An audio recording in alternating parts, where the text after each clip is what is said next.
آنے کی درخواست قبول فرمائی۔ آپ کی 12 کی 12 کتابیں اس وقت بھی میری میز پر موجود ہیں اور میں نے ان سے اس کیس میں بہت رہنمائی لی ہے۔ یہ فرمائیے کہ شرعی نقطہ نظر سے کیا ایک مسلمان لڑکی کا غیر مذہب میں نکاح جائز ہے؟ اہل کتاب میں جائز تو ہے، لیکن ایسا نہ ہو تو بہتر ہے۔ وضاحت فرمائیے گا۔ ناپسندیدہ ہے خدا کی نظر میں، لیکن ناپسندیدہ تو شراب پینا بھی ہے، جھوٹ بولنا بھی ہے۔ ہم شرابیوں کو یا جھوٹوں کو اسلام سے خارج تو نہیں کر دیتے۔ اس بچی کے بیان کی جو نقل آپ نے مجھے عنایت کی تھی، میں نے اسے بہت غور سے پڑھا ہے۔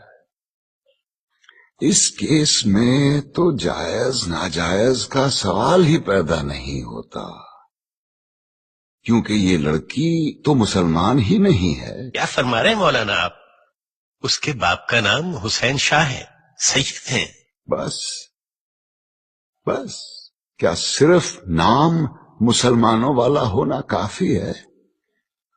عیسائیوں کے ملک میں پیدا ہوئی، عیسائی عورتوں نے اس کی تربیت کی، نام عیسائیوں والا رکھا گیا، باپ نے بغیر شادی کے اسے مائیں لا کے دی، اور آپ اس پر یہ الزام لگا رہے ہیں کہ یہ غیر اسلامی کام کر رہی ہے۔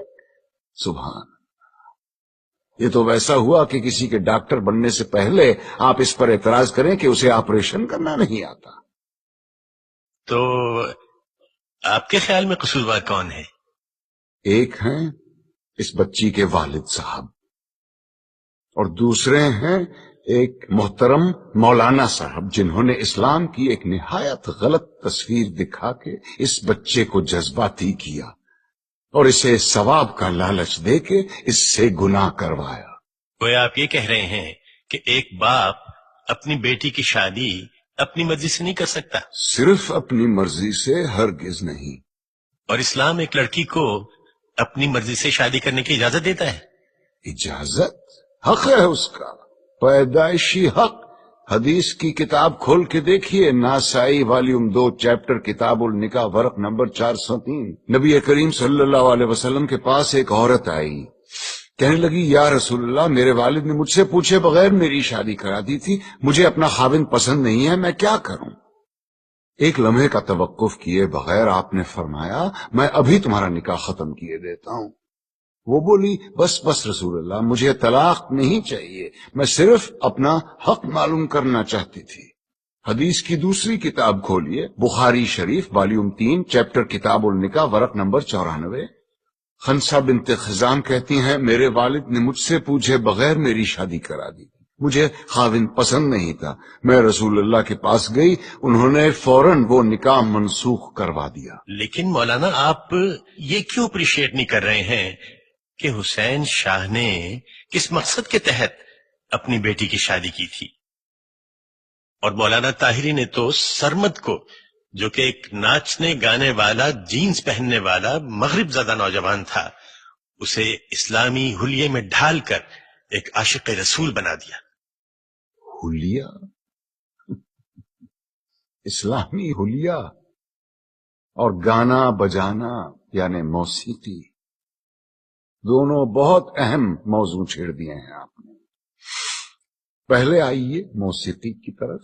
دلائل کا ایک انبار ہے میرے پاس موسیقی کے حق میں، لیکن میں صرف ایک دلیل دینا چاہتا ہوں جس کے بعد دوسری کوئی دلیل ہو ہی نہیں سکتی۔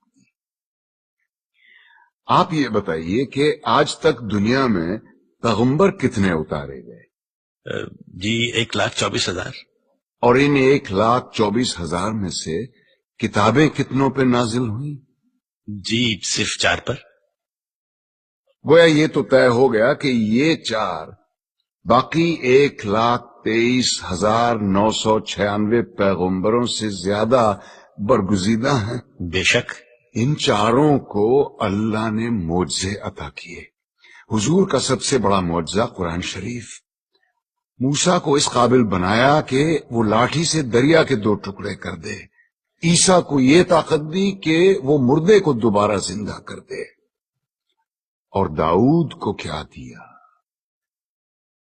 موسیقی، ایسی سریلی آواز اور راگوں اور سازوں پر اتنا عبور کہ سر لگائیں تو پہاڑ ساتھ گانے لگے، دنیا جہان کے پرندے مدہوش ہو کے آواز کی جانب کھنچے چلے آئیں۔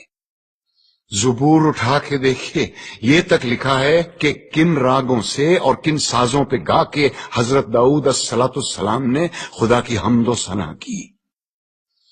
کیا یہ ممکن ہے کہ خداوند کریم اپنی تعریف سننے کے لیے ایک حرام چیز کا انتخاب کرے اور اپنے ایک برگزیدہ پیغمبر کو حرام چیز معجزے میں دے؟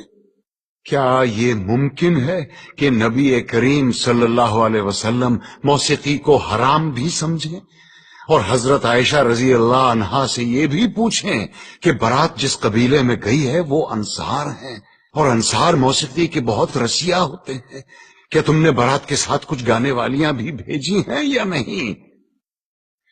کیا یہ ممکن ہے کہ وہ موسیقی کو حرام بھی سمجھیں اور ابو موسیٰ اشعری کی قرت سے خوش ہو کر اس سے یہ بھی کہیں کہ لگتا ہے تمہارے گلے میں تو داؤد کا ساز رکھ دیا گیا ہو؟ اب آئیے حلیے کی طرف۔ آپ نے کہا جنس زدہ نوجوان یا اسلامی حلیہ۔ افسوس، صد افسوس، ہم نے معاشرت اور مذہب کو آپس میں کیسا گڑ مڈ کر دیا ہے۔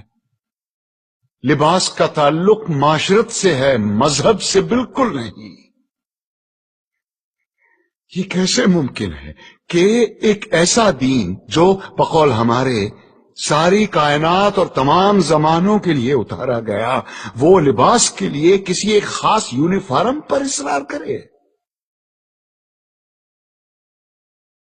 اور ہم اتنے معصوم ہیں کہ الاسکا کے برفیلے میدانوں میں یا نیوزی لینڈ کی منجمد پہاڑوں میں بھی اگر کوئی اسلام قبول کرے تو ہم اس سے کہیں گے کہ اسلام کی تعلیمات تو ہوتی رہے گی، پہلے شلوار پہنو اور اسے ٹخنوں سے اوپر رکھو۔